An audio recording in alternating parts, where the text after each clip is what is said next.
നമസ്കാരം. ഇന്ത്യയുടെ ചരിത്രത്തെക്കുറിച്ച് കഴിഞ്ഞ 2 നൂറ്റാണ്ടുകളായി ഏറ്റവും കൂടുതൽ വിവാദമുണ്ടാക്കിയ ഒരാശയമാണ് ആര്യൻ അധിനിവേശ സിദ്ധാന്തം. ഈ സിദ്ധാന്തം അനുസരിച്ച് ഏകദേശം 3500 വർഷങ്ങൾക്ക് മുമ്പ് മധ്യ ഏഷ്യയിൽ നിന്നെത്തിയ ആര്യന്മാർ ഇന്ത്യയെ ആക്രമിക്കുകയും ഇവിടെ നിലനിന്നിരുന്ന സിന്ധു സരസ്വതി സംസ്കാരത്തെ നശിപ്പിക്കുകയും ചെയ്തു. ബ്രിട്ടീഷ് ഭരണകാലത്ത് ഈ ആശയം വ്യാപകമായി പ്രചരിക്കപ്പെട്ടു. എന്നാൽ ഇന്ന് ഒരു പ്രധാന ചോദ്യം ഉയരുന്നു: ഈ അധിനിവേശത്തിന് തെളിവ് എവിടെയാണ്? മോഹൻജദാരോ, ഹാരപ്പ, റാഗിഗഡി തുടങ്ങി നൂറുകണക്കിന് പുരാവസ്തു കേന്ദ്രങ്ങളിൽ നടന്ന ഖനനങ്ങളിൽ ഒരു വൻ യുദ്ധത്തിന്റെ തെളിവോ കൂട്ടക്കൊലയുടെയോ നഗരങ്ങൾ ആക്രമിച്ച് തകർത്തതിൻ്റെയോ വ്യക്തമായ തെളിവുകൾ ഇതുവരെ കണ്ടെത്തിയിട്ടില്ല. അതുകൊണ്ട് തന്നെ പഴയ ആര്യൻ അധിനിവേശ സിദ്ധാന്തം ഇന്ന് വ്യാപകമായി ഉപേക്ഷിക്കപ്പെട്ടിരിക്കുകയാണ്.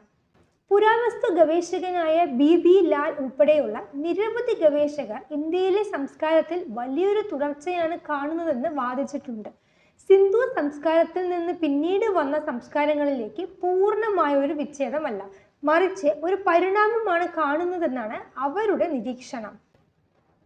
മറ്റൊരു വസ്തുത എന്തെന്നാൽ, വേദങ്ങളിൽ ഇന്ത്യക്ക് പുറത്തു നിന്നുള്ള ഒരു മഹത്തായ അധിനിവേശത്തിന്റെ വ്യക്തമായ ഓർമ്മകൾ കാണുന്നില്ലെന്നാണ് പല ഗവേഷകരും ചൂണ്ടിക്കാണിക്കുന്നത്. റാഗി ഗഡ്ഡിയിൽ നടന്ന ജനിതക പഠനങ്ങളും ചില ഗവേഷകർക്ക് പുതിയ ചോദ്യങ്ങൾ ഉയർത്താൻ കാരണമായി.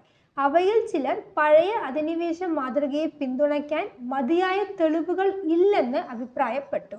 ഇവിടെ മറ്റൊരു പ്രധാന വിഷയം കൂടിയുണ്ട്. 19-ാം നൂറ്റാണ്ടിൽ യൂറോപ്യൻ പണ്ഡിതന്മാർ ആര്യൻ വംശം എന്ന ആശയം ഉപയോഗിച്ച് ചരിത്രത്തെ വ്യാഖ്യാനിക്കാൻ ശ്രമിച്ചിട്ടുണ്ട്.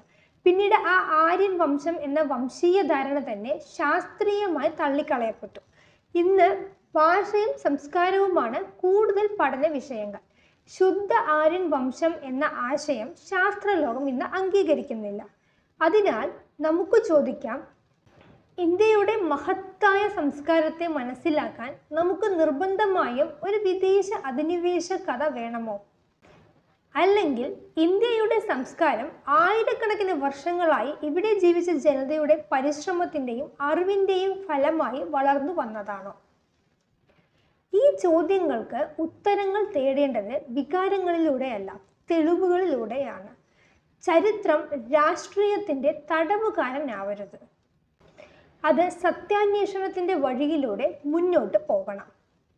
ആര്യൻ അധിനിവേശ സിദ്ധാന്തം ഇന്ന് വലിയ തോതിൽ ചോദ്യം ചെയ്യപ്പെടുന്നു.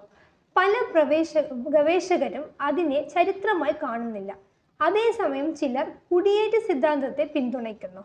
അതിനാൽ നമുക്ക് വേണ്ടത് വാദപ്രതിവാദമല്ല, പുതിയ തെളിവുകൾ തുറന്ന മനസ്സോടെ വിലയിരുത്തുന്ന ശാസ്ത്രീയ സമീപനമാണ് ആവശ്യം. ഇന്ത്യയുടെ ചരിത്രം വിഭജനത്തിന്റെ ചരിത്രമല്ല, ഇത് ആയിരക്കണക്കിന് വർഷങ്ങളായുള്ള സംസ്കാരങ്ങളുടെ സംഗമത്തിന്റെ ചരിത്രമാണ്. ആ മഹത്തായ പാരമ്പര്യത്തെ ആദരിച്ചുകൊണ്ട് ചരിത്രത്തെ നമുക്ക് സത്യത്തിന്റെ കണ്ണിലൂടെ കാണാം. നന്ദി.